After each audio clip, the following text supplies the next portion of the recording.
U ovom izdanju naše emisije imam veliko zadovoljstvo da vam predstavim još jednu veliku legendu koja dolazi iz košarke.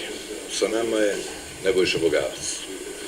Nebojša, hvala ti što si se odazvao našem pozivu da budeš gost ove emisije. I evo, mnogi se pitaju gdje je i šta radi trenutno Nebojša Bogavac. Prvo da se ja vama zahvalim i mene je zadovoljstvo da danas sa vama napravim taj intervju i trenutno sam u Mojkovcu. Došli smo za praznike malo da uviđemo porodicu i da budemo malo sa najbližima. Generalno zadnje 3 godine sam u Strasburu. Pa evo, koncept ove emisije je svakako da krenemo putem tvoje karijere, znači od rodnog Mojkovca do velikih visina. Kako je sve to izgledalo i kako je sve počelo zapravo tvoja uspješna karijera? Pa sigurno, rođen su u Mojkovcu, prvi koraci su u Mojkovcu napravljeni zahvaljujući jednoj generaciji koja je bila nekih 4-5 godina starija od mene, a i tu generaciju su poveli Miro Krgović koji je došao iz Berana, bio je tu u Mojkovcu, službao je u lokalnoj upravi i zahvaljujući njemu okupio jedne talentovane momke koji su počeli igrati košarku. Prije svega to je bio Čedo Mitrović, Slavoljub Jocević, inače moj kum, naš poznati sudija košarkaški, i Blažević i Furtule, tako da je to bila jedna generacija koja je onako probrana bilo iz grada po mnogim stvarima, ne samo košarkaškim, ako su bili sviđani otmani, tako da su oni ostale generacije privukli u taj klub. Posle generacija Popadića, Rabrenovića, Savića, Tomovića, tako da smo tu napravili, Đukića isto, Božovića, tako da smo napravili jedan lijepi redosled stvari, tako da sam se ja kao mlađi posle priključio s njima, tako da mi je bilo zadovoljstvo da s tim momcima se i družim i da na kraju kraja te prve košarkaške korake napravim. Šta te je privuklo lopti naranđaste boje, evo šta da kažemo, šta je to bilo, da li su to bili uspješni reprezentacije klubova, koliko se volio taj sport u to vrijeme kada si ti počeo? Ja ću biti iskren, prvi moj sport je bio odbojik. Moja generacija, moj bukvalno Kljajević, Vešović, Pejović, Vidaković, mi smo bili ista generacija. U to vrijeme Baćo Drobnjak, naš bivši ministar sporta, kao što je bio dobar skijač, bio dobar i odbojkaš, i tu je on ostavio tragove te odbojke. Iako se umeđu vremenu ta odbojka počela se gasiti njegovim odlaskom iz grada, tako da smo mi nekako počeli da igramo i 8. razred smo završili, bili smo neka takmičenja školska u Baru koje su bile onako za nas upečatljiva, dobra generacija i bukvalno dobre rezultate napravili na tom turniru. I posle toga taj klub više nije ni postaje, to je bila školska organizacija, to je bila sekcija školska.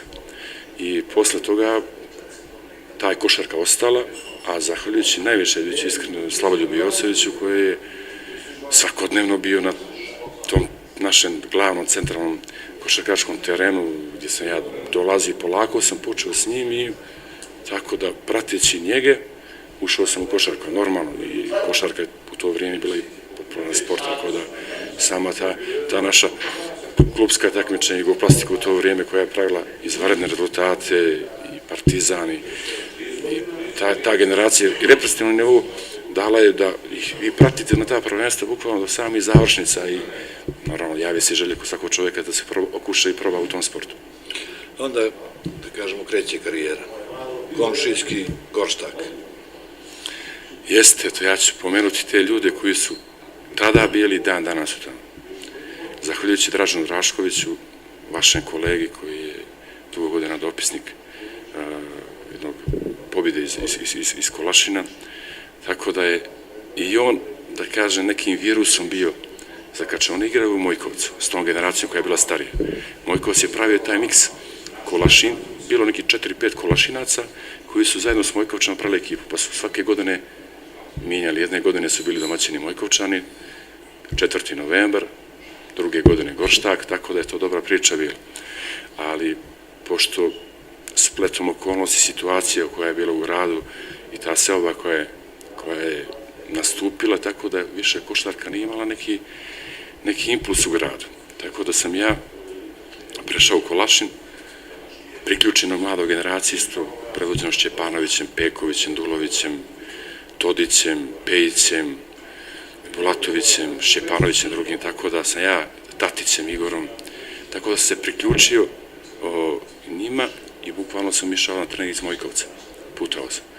I zahvaljujući Draženu, toj nekoj stvarnoj dan danas, kad se vratim u Kolašin i kad s tim čovjekom popričam i o košarci, o svemu, nekim životnim stvarima, taj čovjek toliko širok i toliko i dan danas ima tu energiju i posle tih zdravstvenih problema koje ima i sa šećerom i da ne bi dalje dužio, i dan danas se bori s istim problemima. I dan danas i pravi taj klub na tom nekom, da kažem, finansijskom nivou koji oni izdvajaju te pare za košarku Kolašin, nevjerovatne rezultate pravi.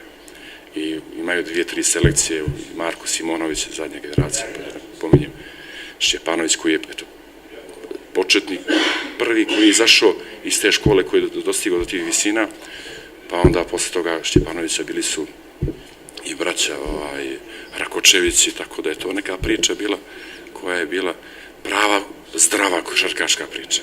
I toj priči Gorštaka niti ima šta da se oduzme, samo da se ne zaboravi i ti ljudi koji u današnjim vremenima na isti način funkcionišu i ne traže ništa osim te lopte. I tu moram malo da zastanem u Kolašinu, pošto je Dražen malo ima jednu lijepu ideju, svake godine su dolazili dobri treneri u Kolašin, da u tim ljetnim mjesecima u pauzi, da mi smo da tako radili, da bi nas što bolje pripremio, obučio i dao nam šansu i mogućnost da se bavimo bolje i kvalitetnije košarkom. Dolazi Peđa Milović, dolazi Pavićević, trener. I jedne godine Poli Bojanić je bio sam u stvari ja njemu suigrač i bio nam je u isto vrijeme i trener, suigrač i vodio je budućnost iz Podgorice. Tako da ta godina u Kolašinu, kad smo zajednička bili, imali smo čak i Rako Rakočević, naš poznati trener i slikar i pisac, bio u ekipi, oni su bili od dvojice starijih i na neki način mi smo uz njih nekako te godine nekako stašavali, tako da je to bila jedna lijepa priča. Tako smo napravili jedan iskorak svi, generalno, i te godine Poli je mene pozvao posle završetka te sezone u Gorštaku da se priključim pripremama budućnosti u Kolašinu. I ja sam imao neki zdravstveni problemčića, tako da sam pratio to i on je na neki način mene dao šansu, a vjerujte u to vrijeme kada da neku šansu da kao klinac budete među igračima koje vi gledate preko televizije, koji su vam donekle bili idoli kroz tu ekipu koje su prolazili dobre generacije Ivanovića, braći Ivanovića, Milatović, Ujović, tako da je to neka priča bila baš prava. I baš jedan vjetar u leđima, tih 15 dana u Kolašinu provedete s prvom ekipom budućnosti, znači to je bilo za mene jedan pravi iskorak i pravi vjetar u leđa. I posle toga mi smo u Podgorici otišli Poli, imao sam razgovor s njim, bit ću ovako bukvalno otvoren slikovite, da nema nikakvog ustezanja. Mi smo napravili razgovor pre samo početak prvenstva, ja sam nastavio s njim nekih 20 dana u Podgorici. Kaže, Nebojša, Dražen je, hoće da te zadrži, da ti treniraš s nama u budućnosti, pošto te godine ja apsolutno ne bi njima ništa mogao da pomognem. I ni igrački, bio sam neki potencijal, ali sigurno igrački nije mogao da pomognem. I da treniraš sa budućnosti, a da budeš igrač Gorštaka i da bude dvojna registracija. A nije mogla dvojna i to je najveći bio problem. Nisam mogao da budem registrovan za budućnost, igram za Gorštak zbog svojih godina. Bio sam neđe godinu dana, tu granicu sam, bio sam bukvalno prešao da mogu da igram na dvojnu registraciju. I te godine ja malo, ne znam, mislim da sam dobar potez napravio, ali razmišljam, svaki igrač koji ima licencu budućnosti i on u većoj prilici da možda dobije šansu da igra, nego ja koji ću biti na treninge, a da idem da igram za Gorštak. I ja odlučujem da idem za Nikšić, za Temko, pošto je Mirko Baletić bio trener u Gorštaku i onda je pozvao, hoćeš da dođeš u Temko. Temko je te godine napravio jednu dobru priču, čak je to bila ekipa za Ginisa, mi smo te godine igrali Crnogorsku ligu, do godine smo igrali prvu saveznu ligu.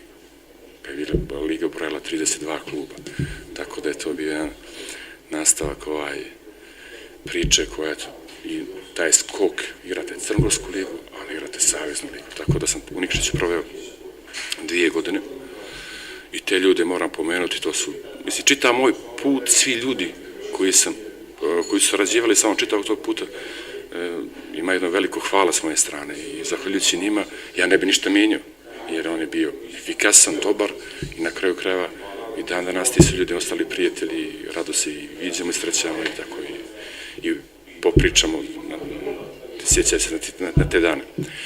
Nikšić, 2 godine provedene u Nikšiću, jedna borba ljudi koji su vodili taj klub, to su braća Ćorovići koji su bukvalno htjeli da budu onako domaćinski, da prihvate taj odnos kluba, da bude familijaran. Tako da su oni trudili, stvarno se trudili, davali se od sebe, ali košarka je na svim nivoima zahtjeva i veću organizaciju i veća finansijska sredstva, tako da smo mi te godine, oni su stvarno bili tu korektni, uložili su previše i novci, energije, ali nisu mogli da izdrže, pošto sa ostalim, kad imate ispred sebe Zvezdu, Partizana i ostale ekipe, znači ti ne možeš da uđeš u tu priču.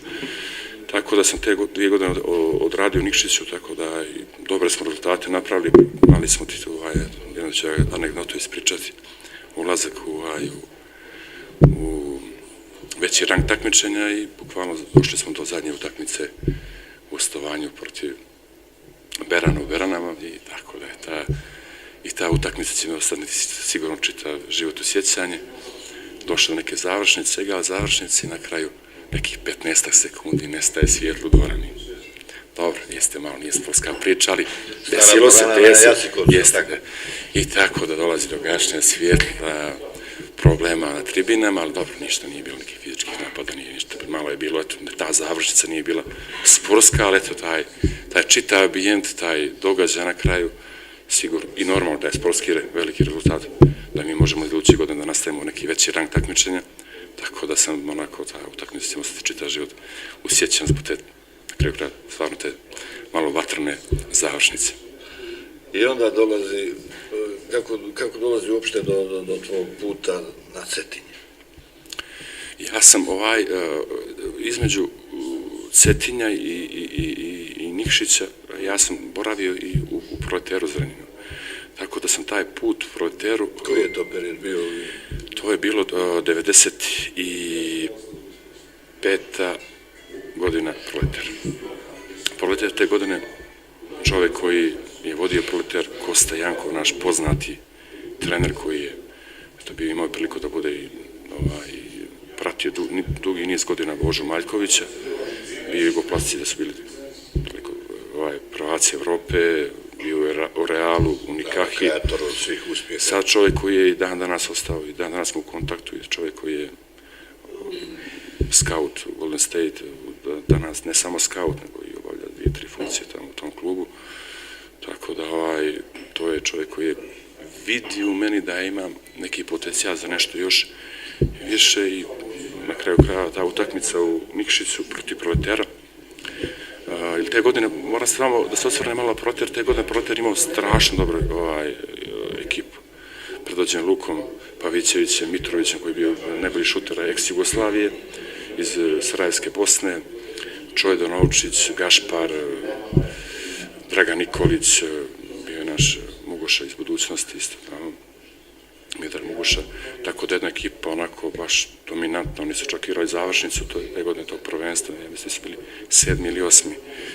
Tako posle utakmicu u Nikšiću, pošto sam ja bio smješten u hotelu, onoga što oni su bili smješteni, ja dolazim po recepcije, tražim ključ i od sobe i Kosta Jankov, onda nije vidio mobilni telefona i da li imao neki razgovor s nekim čovjekom i on mene zamolio da ga pričekam, ja pričekam i on me pita da li bi želio da nastavim karijeru, kakve su mi obaveze prema klubu, da li bi mogao da promijenim sredinu.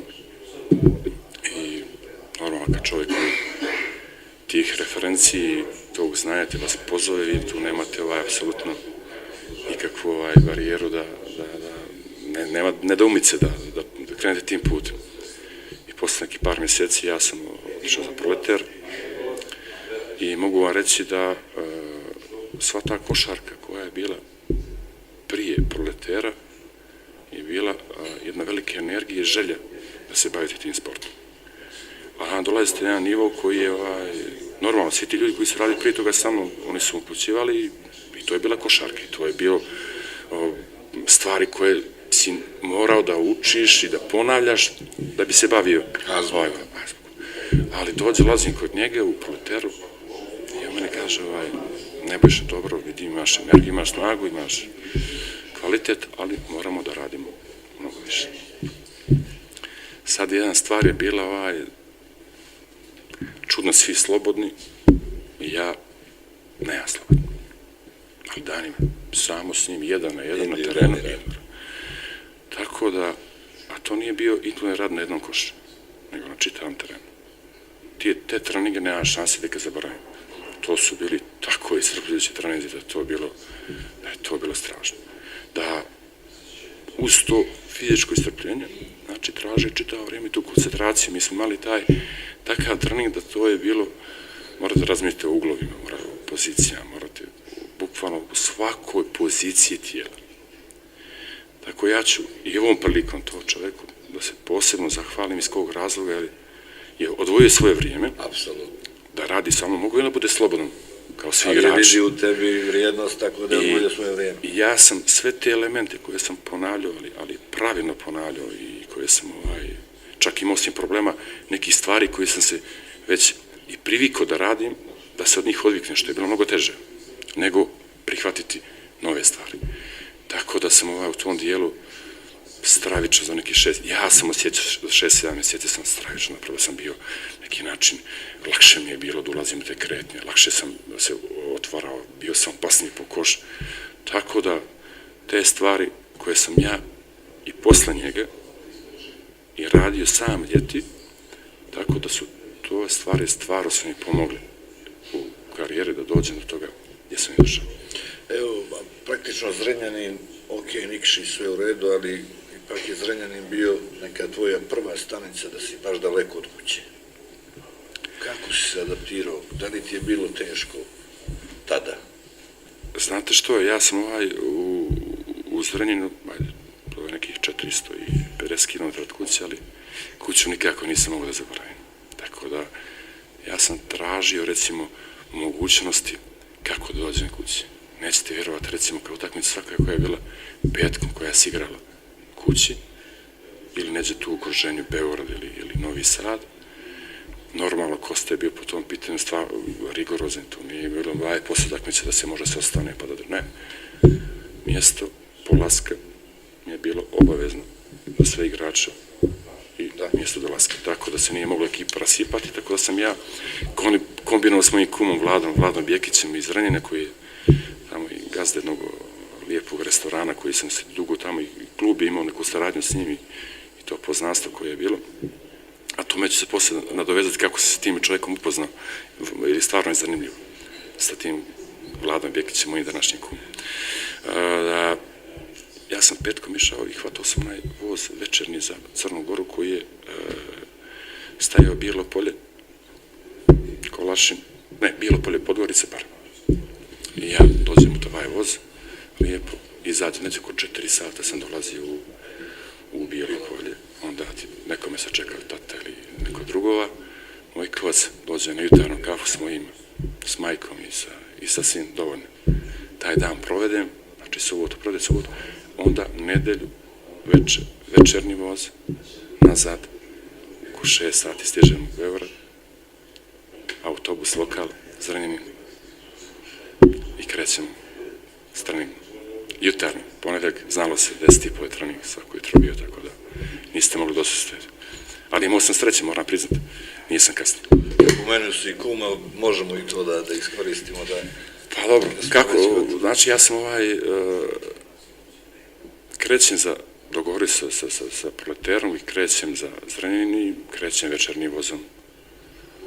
To je bio voz u to vrijeme, sezona, to je Dupke puno. Puno, ne može da se uđe. Ja pokušavam da uđem na jedna vrata, otvaram vrata, moj kod to ostaje, ja ulazi, nema, ljudi po hodniku stoje, torbe se. Druga vrata ne ulazim. Treća vrata otvaram, iz torba, 2 torbe, trčim i sad čak i znao sam ovoga Rosića koji je bio pravnik vozova, naš Mojkovčani koji je malo i zadržao, rekao mi, nema problema, pričekat će minut dok neki vagon ne nađeš gdje možda da se smjestiš. I ja otvaram i čovjek na ulazu, otvaram ja i on vidi 2 torbe da ja imam i on pokušava da mi pomoći, kaže evo ja ću vam pomoći i on daje ruku i ubacujemo torbi, bukvalno jednu torbu stavljamo na njegovu torbu i ja torbu drugu sa strane i to me je bio put. On na 2 torbe, ja na torbu, sjedimo i ja pitamo dakle si, iz Zrenjanina, ja idem za Zrenjanin. Tako da smo nastavili priču uz put, došli u Beogradu, njegovi se čekali u Beogradu, ja zajedno s njim za Zrenjanin i od toga dana se stvarno ne razdvojeni dan danas.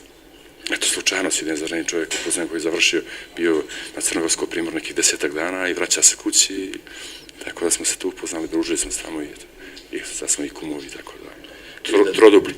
Karijera ide dalje?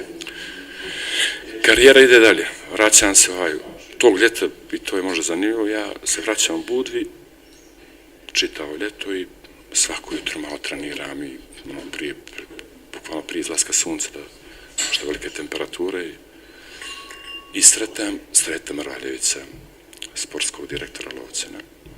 I on mene pita, gdje si, šta si, zna i već kroz Crnogorsku ligu kad sam igrao u Voštaku i u Temku iz Nikšića. Ali bili mogu doći kod mene na razgovoru, on je bio direktor, ja mislim, ne znam sad koje hotela u Bečićima. I ja dođem kod Sreti i on kaže, bili mogu, kakve ste obavezi sa pravom klubu, da li mogu doći u Lovćen igraši. Mene je to bilo primamljivo, pošto već i Lovćen je prvoligaši, dobra ekipa i vraćam se kući i tu se mi načelno i dogovorio. I kreće Lovćen 4 godine. Tako da u Lovćenu je bilo, mislim da smo mi, ta generacija Lovćena, da je najbolji rezultat napravila košarkaški klub Lovćen svih vremena. Čak smo igrali i izašli smo u Evropu 3. godine i mene je stvarno žao jer u toj generaciji ti ljudi koji su bili u klubu ti igrači, mislim da nisu imali adekvatnu nastavak, jer mnogo su više zasluživali. To je bilo, ta ekipa čitavo vrijeme bila predvođena Ranko Čarapić koji je izvrsni čovjek i igrački kvalitete ne bi u njemu previše trošio, izvrstan playmaker koji mislim da je trebao da ima veće domete u igračkom smislu. Šuščić, Darko Ivanović, Đurosti, Savo Đikanović, Milović, Ivanović, Tošić, to su svi momci koji su bili, onako nisu mogli da prođu u budućnost, a za Lovćen su mnogo značili. I mislim da je taj Lovćen jedna lijepa stanica, moja stanica, košarkaška, i mislim da je to i dan danas klub koji je na istim osnovama. I mislim da Lovćen načinom vođena politike kluba i tog trenažnog procesa i malo je surovo kiša i mislim da to je dobro, jedan dobar filter za jednog mladog igrača. Za jednog mladog igrača da tu sazre. Jer ništa nema lako. Ništa lako. Mi dobro znamo, kiša na Cetini ne pada normalno, nego pada ovako gabanica, kiša vrana ne pomaže. Ispred sale kad je par dana kad kiša pada ne možete uđete normalno, morate saziti patike pa da se zavrnete pa da uđete do sale. Sala se grije, prije se toliko nije igra, 1. godina nije, 2. 3. godine se grijala i tako da Cetin je dobar i to je košarkaška sredina, bez obzira što je tamo rukomet je dao dosta, ali Cetin ima i taj. Iako nema puno igrača Cetina. Imate recimo samo ovih mlađih, ali tu dijelu su bile 2, bio je Jaboje Bučenik koji je bio kapitan i bio je Čedo je bio Mudršetov. To su 2 igrača koji su već bili ovako malo prije njih je bio Kašćelan, tako da to su sa ove mlađe generacije i Staršava je Dobrca je malo i ta košarka već na neko veće nivou, tako da Lovćani i Cetinje po meni je posebna priča i dobra priča za mladog košarkaša. Ponovit ću ja sutra recimo kad bi, eto kažem i klinac, nego samo sin igra košarku, možda kad bi neka situacija bila, ako bi mi bili tu, pa da možda zavljava Lovćem, volio bi tu, što kažu, vojska je dobra za život. Mislim da je Lovćen dobar ta godina dana, čak i više za svakog košarkaša. Onda ide najsjajnija tvoja priča, definitivno. Dobro, samo da ne bi ovo zaboravio što se tiče Lovćena, te godine taj dobar rezultat i mislim da je to za jedan, neću reći da je to mali, to je ipak veliki klub, ali nekih skromnih sportskih rezultata, te godine, zadnje godine, 98. 9. ja mislim da je sezona bila, mi smo pobjedili, a Lovćen imao dominaciju i nad Zvezdom i nad Partizanom. Imali smo 4-4. To je bilo dobiti dvije najbolje ekipe prostorima, dobijete i kući na strani, imate 4-4, to je već bilo za svaki respekt. Klub, evo, koji nažalost danas ne postoji, ali gigant iza njega, Hemofar.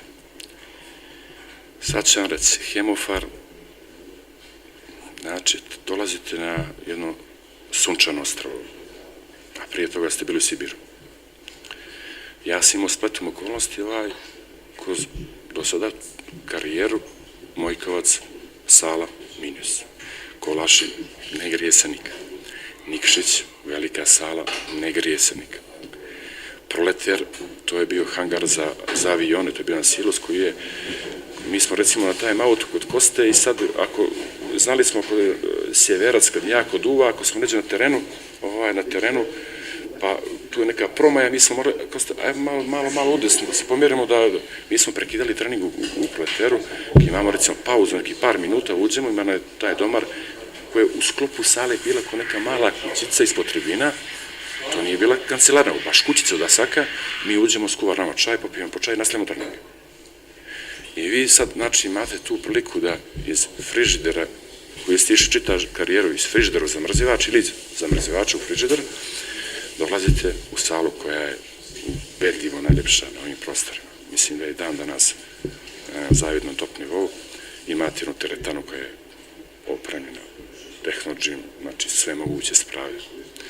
Sala, slačionice, medicinski nadzor, fizioterapeuti, sva oprema. I pri tome imate jednu dobru stvar. Ključ na raspolaganju sale kad god hoćete da uđete. Znači za mladog igrača to je bilo jedna privilegija koja je bila izvanredna. I dolazimo u situaciju sa Hemofarom, tu ide iz godine u godinu neki moj napredak i tu smo napravili jedan veliki iskorak i što se tiče i kluba i moje igračke karijere i nekog životnog puta.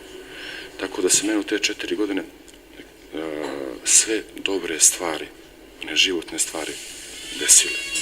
Tako da smo napravili jednu priču koja je bila izvanredna dolaskom u Hemofar, klub organizovan, top nivou, da ne bi svakako te organizacije pričao, znači samo ta sala za sportskom dijelu, pa oko putovanja, mi recimo igramo utakmicu u Beogradu Pioniru, mi smo imali dnevni odmor nekih 80 km u Beogradu, naš privatni autobus, naš klubski autobus, klubski autobus, imamo problem recimo tog detalja, sad igramo srijeda, subota, srijeda Unix Kazanj, subota Cibona Zagreb i sad je problem kako da stignemo, a ne mogu utakmice kako da se pomjere. Ova evropska ne može nikako.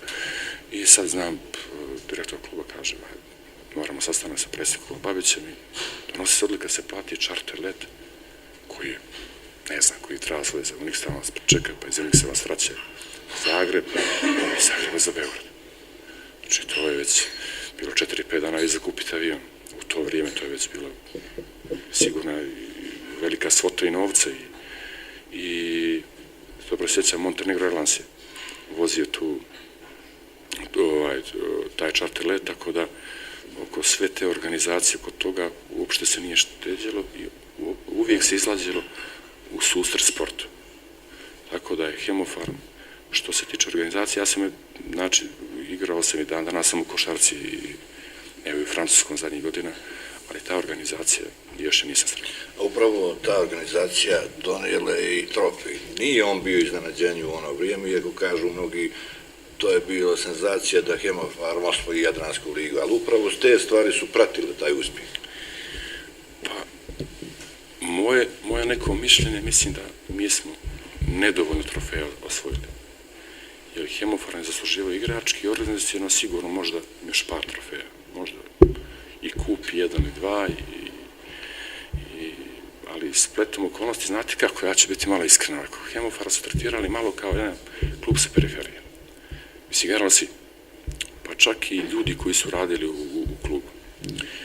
Dođe utakmicu protiv Partizana ili Zvezde, sve je to normalno tokom prvenstva. Vi igrate utakmicu, vole da se dobije po kući, a onda dođete, recimo, u toj samoj završnici gdje se odlučuje o trofeju. I jednom vidite, recimo, da čovjek koji je radio u sali gdje svaki dan pokojan je bio s nama i mi ulazimo neki sati, 2 sata prije utakmice u dvoranu i čovjek pita, pa nećete zar dobiti Partizan? Znači, automatski imate jedan zid, onda imate u situaciju da igrate kući protiv Zvezde ili Partizana, imate osjećaj da ste u pioniru.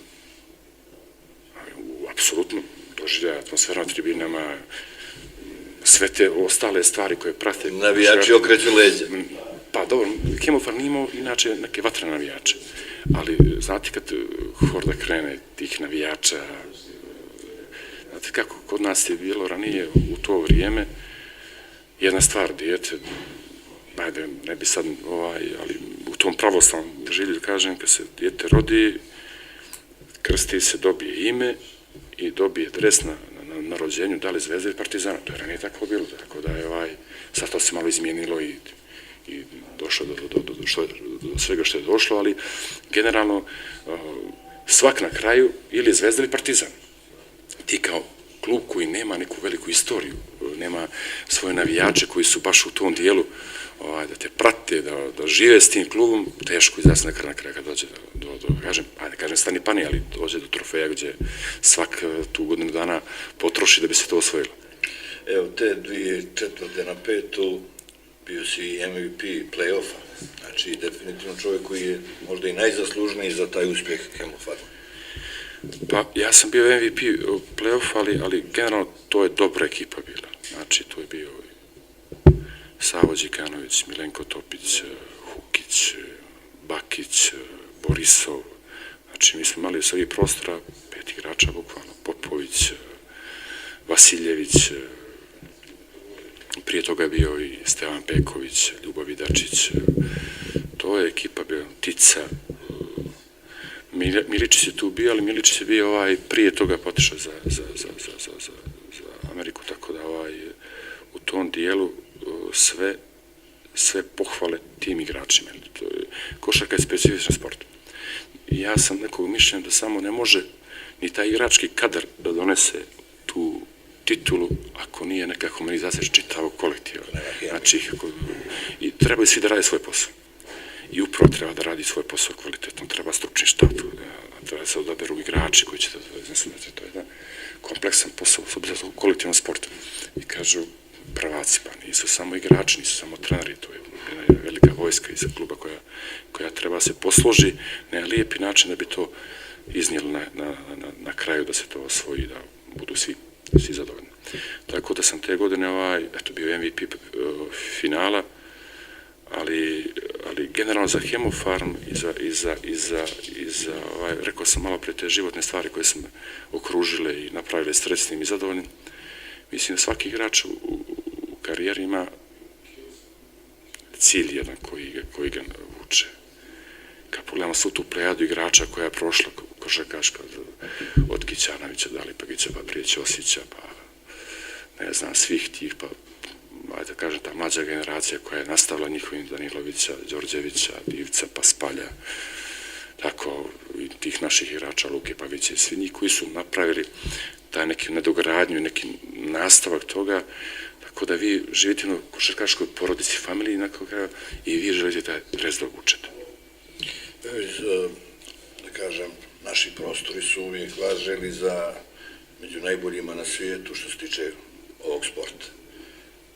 Tvoja inostrana karijera definitivno obilježena je također uspjehom, ali si došao iz jedne priče, iz košarkaške priče, koliko si uvažen odmah u klubovima kojima si igrao, u Španiji, Francuskoj, u Iranu. Znate što, ja generalno posle Hemofarma 4 godine provedene, mislim da sam u pravo vrijeme otišao iz Hemofarma. I na kraju krajeva otišao sam na jedan stepenik više, da se tiče u košarkaškom smislu. Organizaciju ne.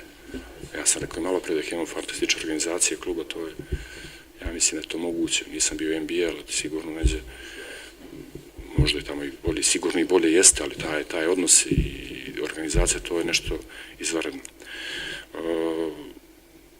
Odlazak u Španiju, ACB liga, kvalitetna liga, ja pun i dalje energije, želje dokazivanja, tako da taj moj odlazak tamo nije imao neku veliku sportsku barijeru. Ali bez obzira zbog stila i načina igranja trebalo jedno vrijeme se adaptirati. Tako, ali imao sam tu pa kažem zadovoljstvo, a i dobro okolnost po mene, pošto je Đuro Ostojić bio tamo već u klubu, tako da eto, imao sam, da ne budem baš neko stranac, imao sam taj skin da popijem kafu i da podijelim i taj stil košarkaški stil koji smo i ja i on iz iste škole potekli, tako da smo se malo i na terenu bolje čitali, kapirali, tako da je taj pomoć njegova bila stvarno od velikog značaja. Tako ta godina, dolazak u Španiji, prve godine dobro je bila i taj početak i prezentacija, učesnik je bio All-Star ispred ekipe i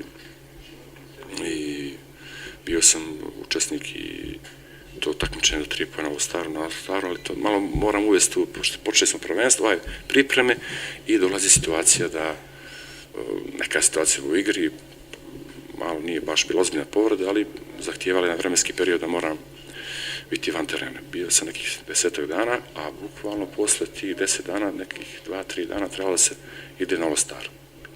Ja imao problem s leđima i sa Momča Lopezom kaže, nego još ako ljekari, kaže da možda ideš, ti inače mora da prezideš klub na All-Staru, a imaš i da takmičenje u trojkama. Dobro, to takmičenje u trojkama, ja sam dobio tu kartu, iz tog razloga sam godinu dana prije toga u Zagrebu protiv Zagreba šutirao 11-9 trojke. I to mi je bila ulaznica na All-Star. I sad ja tamo dolazim i tu isto ima neka sreća, kažem, ne dolazi sam, možda se to zasluži.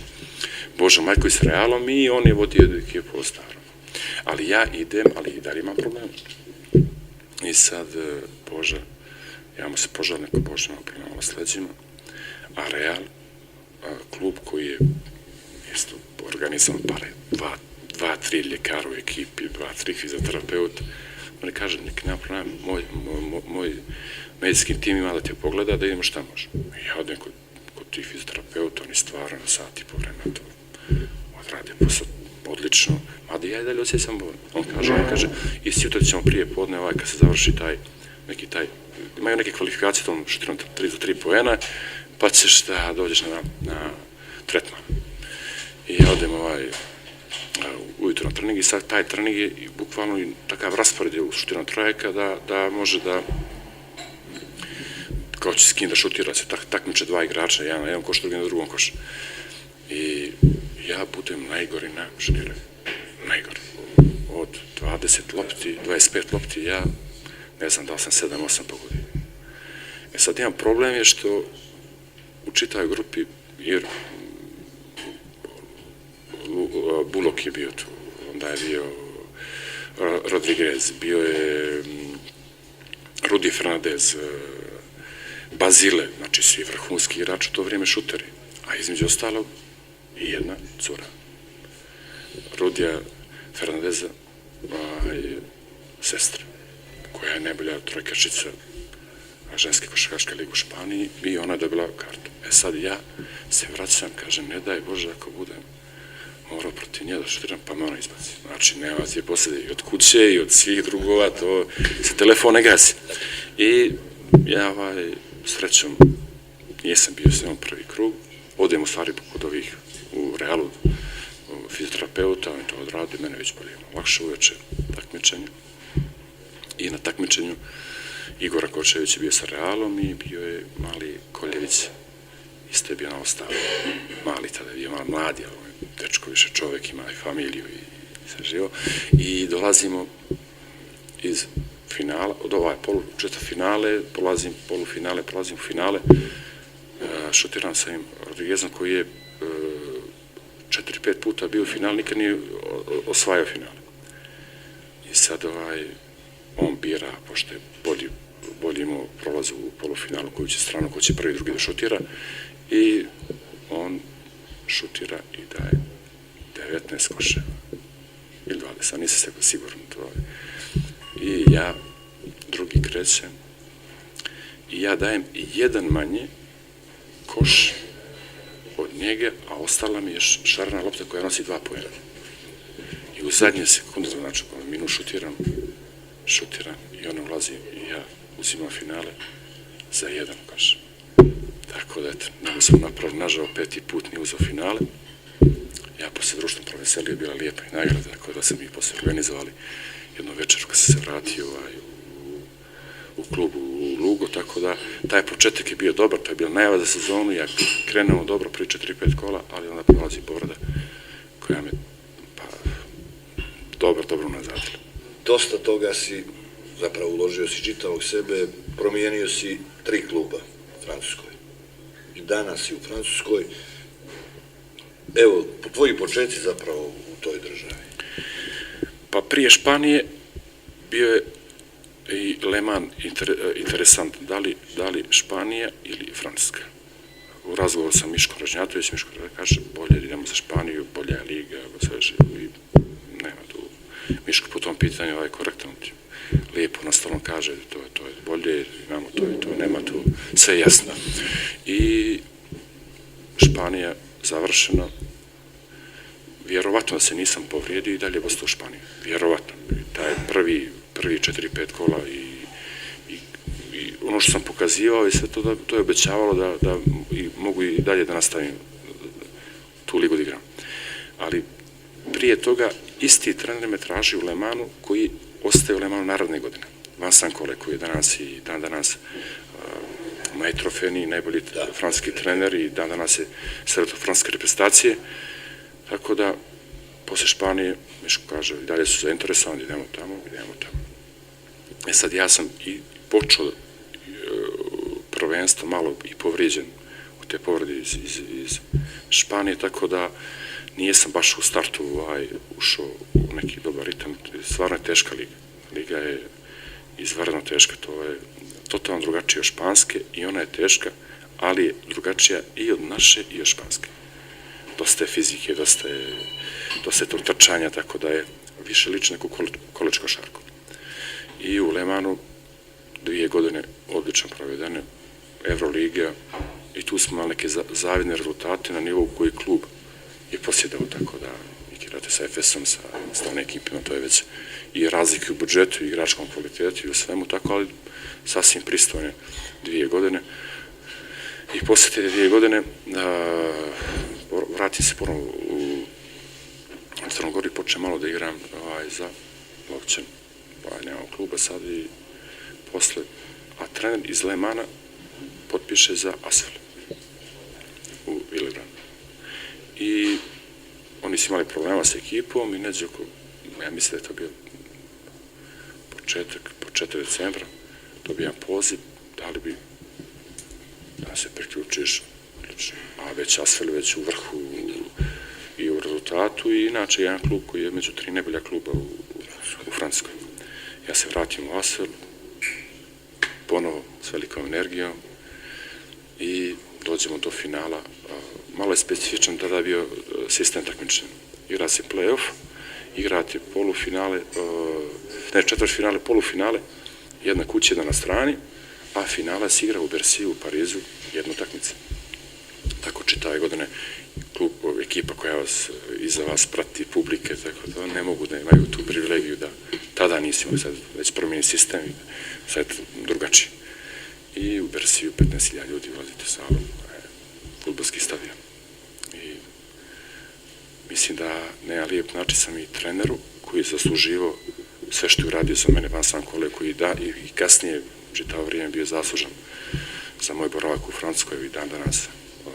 Zahvaljujući njemu sam u Francuskoj, tako da veliko hvala i mislim da sam se na taj način i lijepo zadužio. Malo smo loše krenuli, ja ođem s klupe i vežem nekih 8 poena i vratim ekipu i na kraju. To za malo nisam bio MVP na toj utakmici, ali da dobro. Tako da je stigla titula, tako da je to druga u nizu, ali uvijek najmilija naprava. Evo, kada smo već spomenuli legendarnog Kolea, ipak baš ste ostali, danas ste veliki prijatelji i značajno uticao na tebe i kao trener.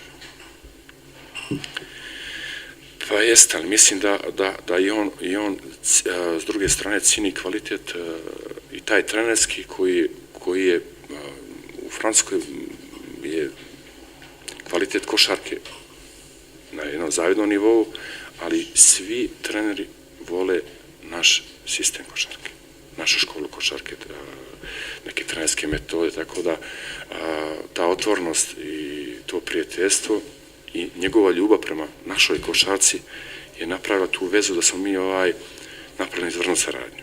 I drugarsku, prijateljsku, na kraju krajeva, i na terenu smo onako, i s njegove strane sam uvažen u tom dijelu da to nije pomoćni trener, nego baš i za neke odluke, da smo tu napravili baš jednu dobru saradnju i to kad, znate šta je, kao u životu, ako se te ljudske niti povežu sa više strana, onda nema zebnje za nekim, ne kažem strahom, nego neke barijere. Između nas već nema barijere. Porto Montenegro, Luštica Bej, Porto Novi, autoput Bar Boljare. Samo su neki od naših projekata na koje smo ponosni i koji su značajni za Crnu Goru. Bemax. Gradimo Crnu Goru. Sa našim multidisciplinarnim pristupom, iskusnim timom i naprednom tehnologijom udružujemo se protiv raka. Kao Acibadem zdravstvena grupa koja se nalazi u Turskoj, mi smo tu da liječimo rak s našim timom.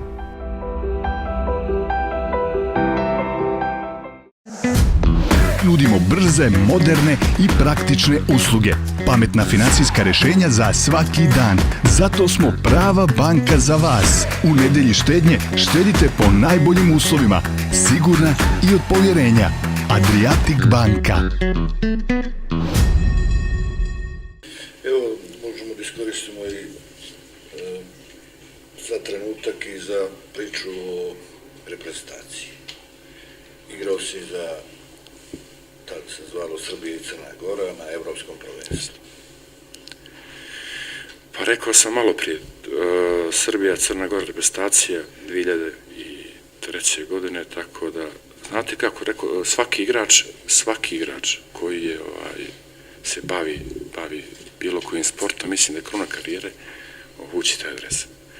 A posebno obući dres jedne reprezentacije koja je bila godinu dana prije toga prvak svijeta. Znači, ja sam imao takav pristup da budem s tim ljudima i na pripremama, da imam tu čast i privilegiju. Vi ulazite u krug poštovanih, znači budete u svojom kolektivnom sportu biti prvak svijeta, to je nešto što je za svako poštovanje. I taj poziv od uleta, ja sam doživio to, ne znam, mislim, i dan danas kad to pominjem, to je za mene nešto iznad svega. I boravak na pripremama i ta moja energija, i ja sam pričao, nije to anegdota, nego ja sam dosta prije treninga malo počinio da se zagrijavam. Ja sam radio zagrijavanje prije zagrijavanja. To mi je ostalo, ajde kažem i Diocović, on kaže, uvijek treba da napraviš zagrijavanje prije zagrijavanja.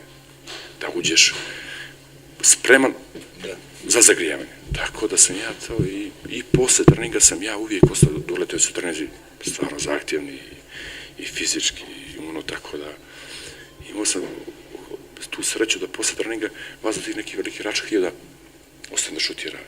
Peđe Stojak hoće da šutira, ostanemo malo, pa čak smo igrali na kraju treninga 1-1 i Marko Jarić hoće da isto ostane da se šutira. Tako se jedan dan Marko, 2-3, Peđa više volio, Peđa više ostane i da šutne, pošto je takav poziciji igrao da je bio snajper, tako da je mu je trebalo da to uvježbava. I Dule jednom prilikom izlazom kaže, svaka ti čast, ali kako treniraš, u tom smislu. Znači, kad ti kaže čovjek, svaka ti čast kako treniraš, koji nikad nije zadovoljan kako se radi, kako se trenira, tako da ja odem s tim ubeđenjem, baš još motivisani da radim i jače i bolje. I sjećam se prve prijateljske utakmice, da li prva i druga u Makedoniji, i ja dam prvi koš. Ne prvi koš, moj prvi koš za reprezentaciju, kad sam ušao posle na drugu, treću, četvrtu prijateljska utakmica je bila, i ja dam koš, ja sam na Bogu pomogao, moje prvo, te sve sreće od svega toga, koja je ujedno, i da kažem, neka blokada, jer vi od toliko zadovoljstva i te sreće nemate baš taj kapacitet da pokažete baš ono što znate i umijete. Tako da taj koš, i mi posle toga sledeću utakmicu, on Dule to primijeti i kaže, kako je taj čovjek srećan, dao je koš i Bogu se moli da što je dao. Tako da je on sve te stvari pratio i sa strane, i to je jedan kompleksan ličnost košarkaška koja je i trenerska, koja o svim stvarima vodi računa. Evo, nažalost moram da ubrzam ovaj razgovor, ali pomenuo si selektora Vujoševića, ali si ti našao u selektorskoj ulozi. Jedno divan poziv, eto imao si priliku da radiš sa mladim crnogorskim košarkašima. Napraviti sjajan rezultat, ulazak u A diviziju. I tu ste ostali. Evo, ako ja sam počeo se baviti trenerskim poslom 2011. drugi dio prvenstva. U Hemofarmu, poziv od Hemofarma, košarkaš, nikako trenersko iskustvo nemate. Spremao sam se, možda nedovoljno, sigurno nedovoljno, pošto taj poziv se uči iz godine u godinu. Morao sam imao neki zavidni, samo toliko zavidni koji odgleda da to počnem, ali sva situacija koja je bila u Hemofarmu i u klubu koje sam ja najbolje životne stvari doživio, dolazite da vodite ekipu koja od strane uprave dobije jedno lijepo, nema lijepo, nego jedno loše, a mi smo ga poslije pretvrdili lijepo s igrače, jedna stvar da svi igrači mogu da napuštaju klub bez ikakvog obeštećenja. I vi dolazite takav klub gdje igrači možda kaže, ja idem sad, jak ima ugovor. Ali imali smo dobru okolnost zato što iza kluba i dalje ostaje koncert Hemofarma, u stvari Hemofarma proda Štradi, Štrada su ipak njemačka firma koja svaki zarez poštuje kao mal ugovor. Tako da sam ja to poslužio tu situaciju kao jedno oružje u rukama, i ja sam nije rekao, momci, prva stvar, vama svi garantuju ugovor, njemačka firma, vi ste isplaćeni. Druga stvar, vi trenirate dobro i kvalitetno, i ako vam izađe situacija i otvori se mogućnost da potpišete za bolji i kvalitetni klub, vama su vrata otvorena. Znači, sad šta moramo samo da radimo, da dobro igramo. A uvijek može da dojde. Tako da sam malo, ja sam na jedan lijep način objasnio da prvi put u mom životu da u jednom klubu uprava dođe i da kaže svim igračima, možete da idete slobodno ako nađete bolju sredinu. A na takvom nivou. To je već bilo, i tu smo se dobro poklopili, tako da bilo je to nekih lijepih rezultata, mada posle godine, do kraja godine su koncert imao ugovor sa klubom i posle toga više nije htio, vratio ključeve kluba gradu i više tu nije bilo mjesta. Koncert je bio 100% sponsor kluba, samim tim se klub gasi. I taj poziv za reprezentaciju u 18, ja ću vam reći, dan danas se bavim tim trenerskim poslom, ali tu ekipu momaka ja još nisam sretao. To je jedan sklop ljudskog kvaliteta, igračkog, borbenosti, respekta države, respekta grba, svega. Znači, imate situaciju da momci koji, mi smo, prvenstvo je bilo u Skoplju, da momci posle treninga ili posle utakmice ulaze u hotel je ogromno, tu smo svi smješni, tu imate ekipa, trenera. kad onako zajedno grupno ulaze u hotelu, vidite da oni ulaze kao gladijatori. Ulaze momci puni srca. Mi smo došli na to. Gdje je taj pehar da ga nosimo? Bukvalno, gdje je pehar da ga nosimo? Nema tu ulaze u hotel, vidiš, ostali se bukvalno povlače. Vidite, mi smo, naš odnos je junior i senior, takav, seniorski kvalitet ekipe. I mislim da to je ekipa koja je ubedljivo najbolji rezultat svih vremena do sad košarca. Mi smo 6 utakmica izgubili samo 1/4, mislim, u finalu pola koša, 1/4. Sve ostale četvrtine utakmice smo dobili. Znači, to su, mislim da to je ekipi da stvarno za jedno veliko hvala kapitenu Ćoroviću, koji danas ima i te probleme i koji je vuku ekipu onako goštački, onda ostali kvalitet igrača koji sam dozna Čarapića, Popovića, Marka Simović koji je sad draftovan za NBA, Čepića, Karuđerovića, Vujovića, pa da i ne popominjem, svih 12 momaka. Znači, tu mene je bio neki lagani dio posle, jer kad imate dominaciju igračku, splet okolnosti, volja igrača, želja igrača, sve to kad se posloži, to je jedna lijepa priča, za mene je bio jedan lijep izlet.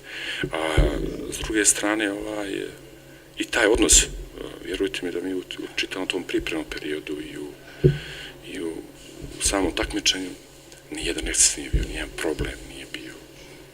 Predstavili smo državu jednom izvanrednom stanju. Ja bih volio tako svaka ekipa, malo u svim sportovima, na takav način da prezentuju svoju državu, da se tiče zastave, grba i dresa i tog prezimena, rekli smo prije tog prezimena koje nose na dresu, tako da je to jedno lijepo iskustvo i mene samo ostaje jedan žal druge godine, nismo, te godine to je reprezentacija sastavlja iz 2 generacije, nikad nemamo jednu generaciju koja je u jednom godištu toliko dominanta. I problem do godine u A diviziji, već Čarapića, Popovića nema, već 4-5 igrača koji su prestarili za taj uzrast i već ekipa igrački pričam, nije bilo na tom zavidno, a ostale stvari sve su bile iste. Igrački smo hvalili, a ostalom dijelu se tiče ponašanje, odnosa, svega ostalog, to jeste za veliki respekt. I mene je stvarno žao što ta generacija nije bila isto godište. I ja smatram da mi imali ne velike šanse, sigurno smo da dolazimo. Jer to su gladijatori, to se rađa, mislim, to ne može se napraviti, taj mentalni sklop koji je bio. Mi smo svi poštovali, ja sam imao taj odnos s njima drugarski, prijateljski, a bio sam i zahtjevan, tako da oni su to znali, brzo se, u 7 dana se to poklopi, to nema što.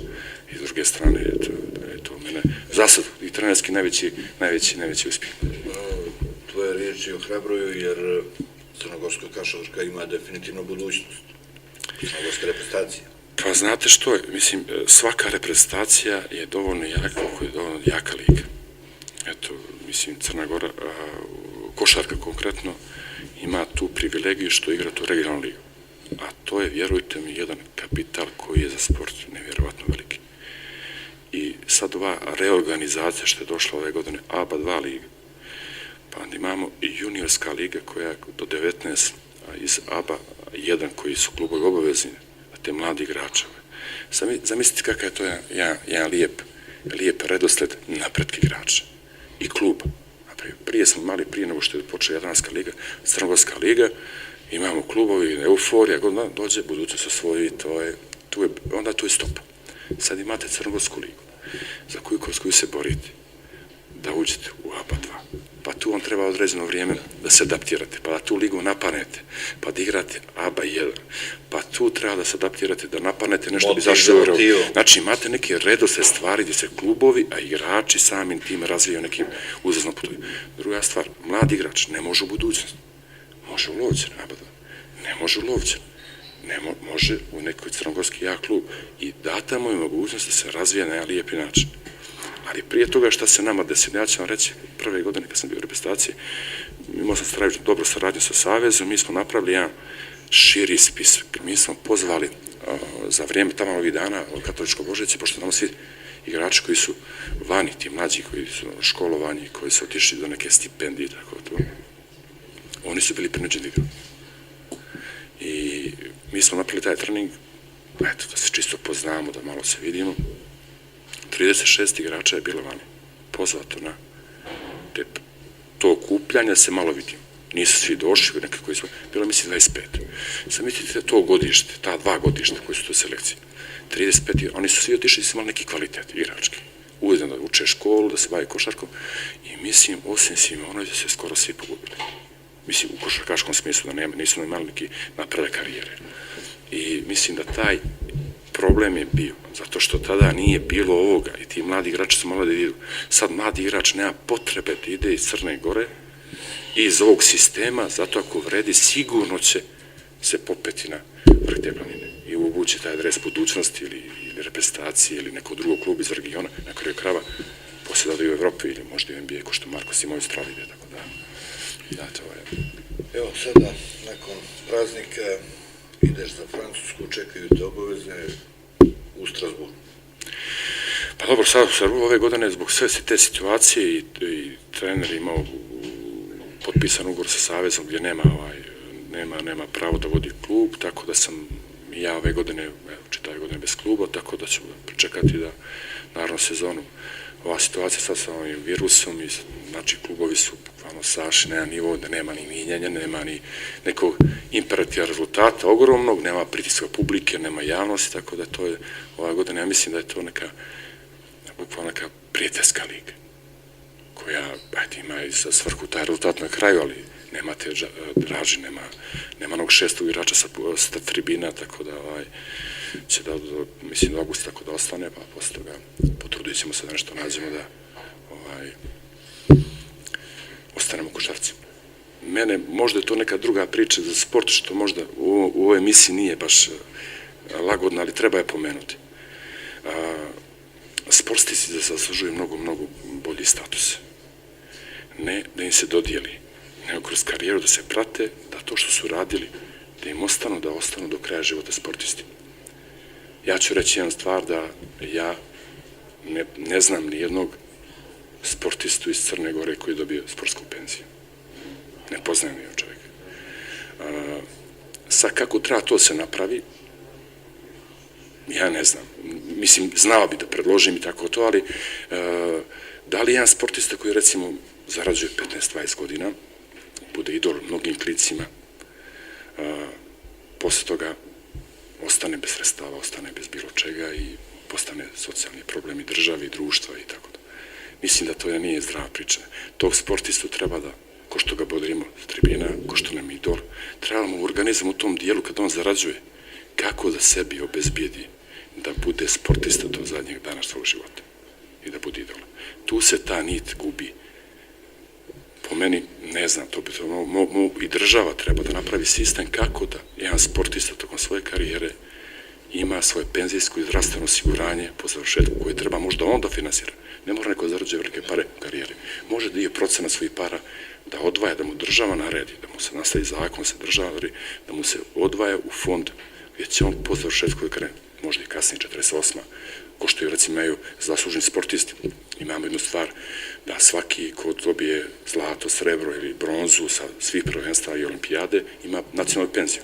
To je dobro i to je za pohvalu, ali šta ćemo sa ljudima koji su dali doprinos da taj sportista ode, da bude dio te reprezentacije, da dobije medalju, a ostali da ne mogu da budu u toj istom branži, ali moraju tokom godina koje provedu kod sportisti da se odvaja, da imaju taj socijalni svoj program, da imaju penziju, neku zavidnu života, koja će biti mjesečno u nivou, ne znam, ništa veći od ostalih penzija koje imamo u Crnoj Gori.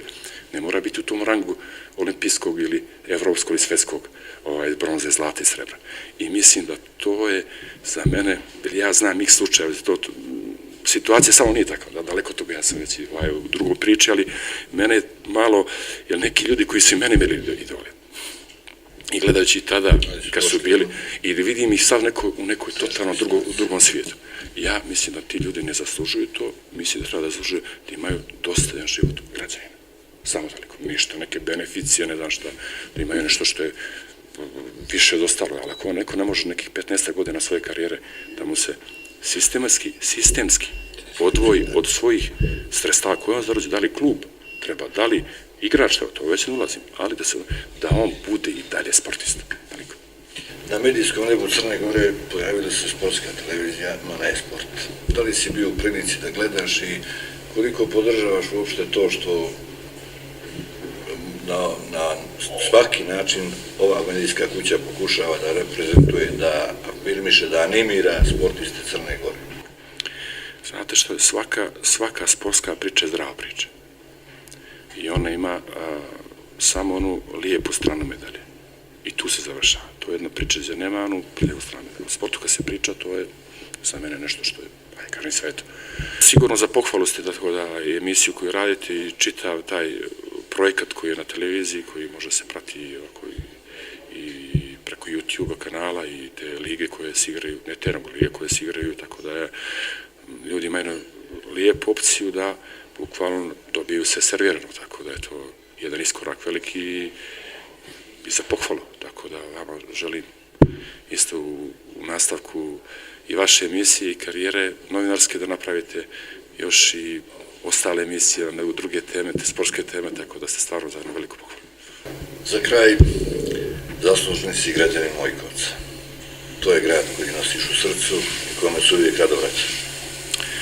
Pa znate što je, mislim, svaki čovjek u tom čitavom cirkusu ne smije one osnovne stvari da preskoče. Ako nešto preskoči, to znači nije kvalitetno. Prvo mora voditi svoj grad, naravno, prvo je porodica na broj 1, to je jaka porodica, jaka država, to nema što. Drugo, svoj grad, svoje mjesto i se rođeni, pa onda svoj region, to je sjever Crne Gore, ja koji obožavam, koji sam počitao ljeto, odemo 7 dana na mora, ali to je Bjelase, Sinjavina, Prošćenske planine, tako da je to jedan odnos prema svom regionu, a normalno poslije državi. Ne možete, recimo, ne volite porodicu, ne volim svoj grad, volim državu. Pa to je za mene nezamislivo. Znači, sav taj neki redoslijed stvari treba da se ispuni da bi na kraju bili to što se predstavljate. Tako da, Mojkovac, rado mu se vraćam, a rado idem iz njega. Malo čudno, ali objasnit ću. Vraćam mu se to što mi treba energije, treba mi da ono što mi je sve ostalo negativno u glavi, u duši, u srcu, da se oslobodim toga, a to su moji drugovi, moji prijatelji, moji rođaci, moja familija, i ujedno i onda crpim i energiju. Dobijam energiju koju onda posle želim da prezentujem, da mogu da nastavim taj posao vani, da budem na visini zadatka. Tako da, Mojkovci su moji drugovi, prijatelji, mojoj regiji i državi. Hvala. Nebojša, preostaje mi da se u ime ekipe zahvalim zaista na divnom razgovoru. Hvala ti. Hvala vam.